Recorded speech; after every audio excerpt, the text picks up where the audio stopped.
Assalamualaikum warahmatullahi wabarakatuh. Baiklah, pada pelajaran bahasa Indonesia, kita masih belajar tentang gagasan pokok dan gagasan pendukung.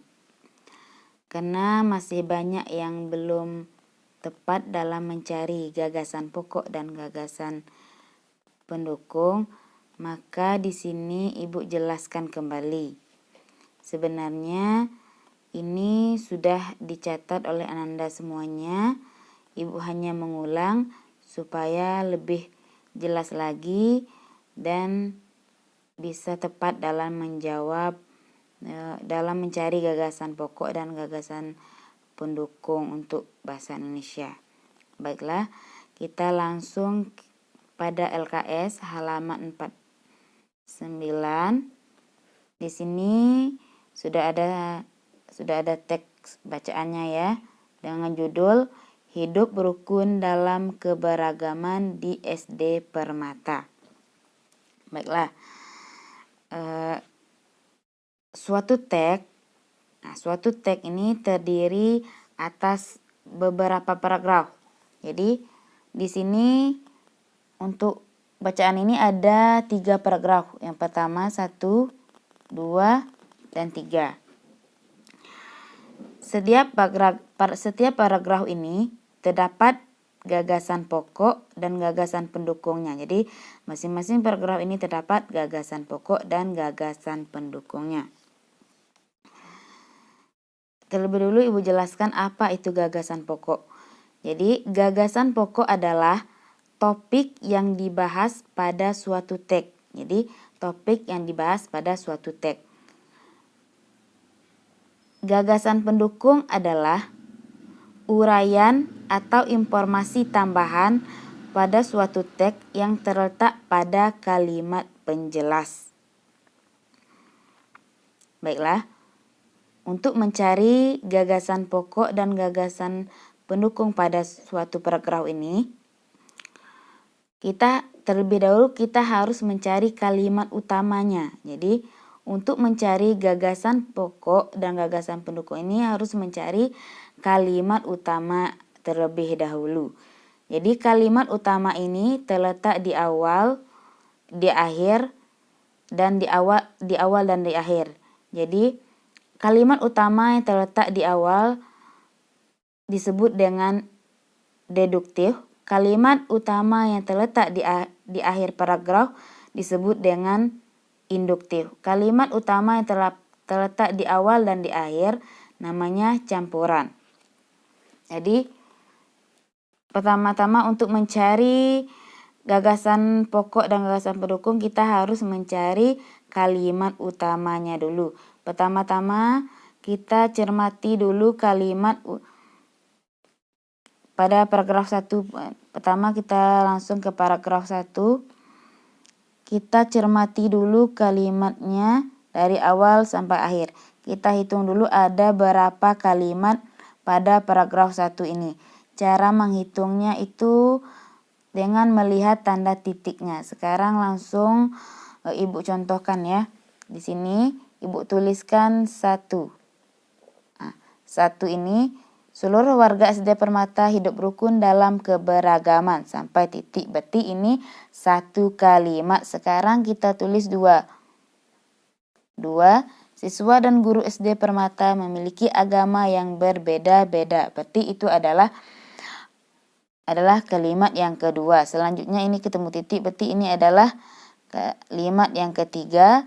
Sampai temu titik lagi kita tulis ini adalah kalimat keempat. Sampai sini adalah ini kalimat 5 dan terakhir 6. Jadi pada paragraf 1 ini ada 6 kalimat.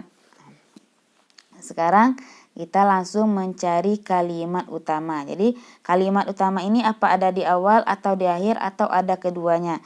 Sekarang kita lihat pertama kita lihat di akhir ya. Jadi kita lihat di kalimat terakhir yaitu kalimat nomor 6. Ini kalimat nomor 6. Kalimat nomor 6 ini yang terakhir. Kita lihat dulu ciri-ciri kalimat utama yang berada di akhir paragraf. Ini sudah dicatat oleh Ananda semuanya. Sekarang Ibu bacakan lagi ya.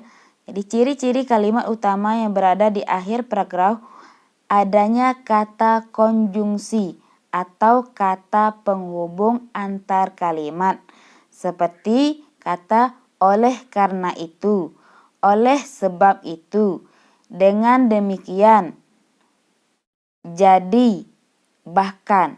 Jadi kita lihat dia di kalimat terakhir ini apakah ada kata penghubung tersebut yang ibu sebutkan tadi.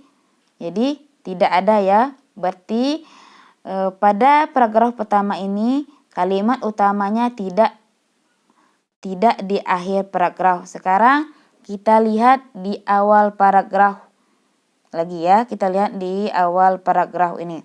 Kita lihat apa itu ciri-ciri kalimat utama yang ada di awal paragraf. Jadi untuk melihat kalimat utama ada di awal paragraf, kita lihat kalimat yang nomor 2. Nah, kita lihat kalimat yang nomor 2 ini.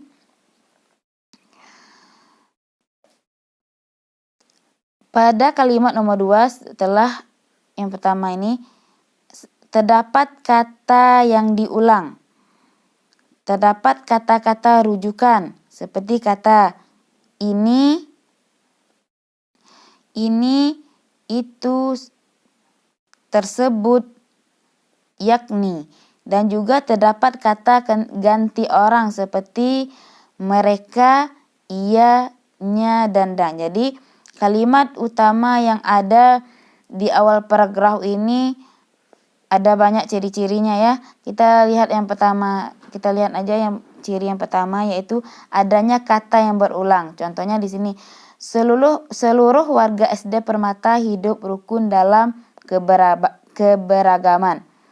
Kalimat yang kedua, siswa dan guru SD Permata memiliki agama yang berbeda-beda. Jadi di sini sudah ada kata yang berulang, yaitu seluruh warga SD, dan di sini juga ada siswa dan guru SD Permata. Jadi kalimat utamanya ada di awal paragraf. Jadi kalimat yang pertama ini adalah kalimat utamanya. Seluruh warga SD Permata hidup rukun dalam keberagaman.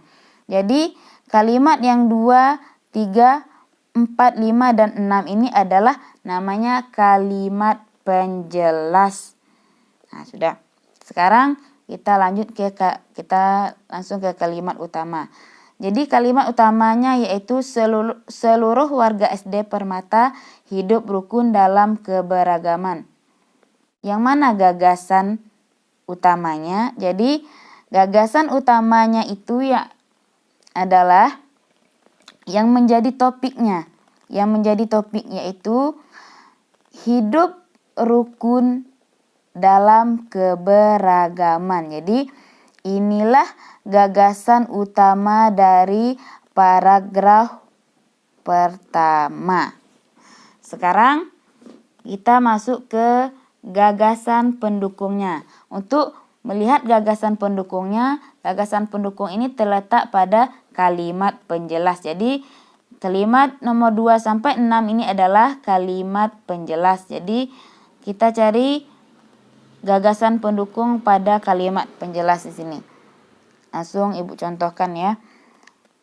Kalimat nomor 2 ini kalimat penjelas. Siswa dan guru SD Permata memiliki agama yang berbeda-beda. Jadi di mana gagasan pendukungnya? Jadi gagasan pendukungnya ini adalah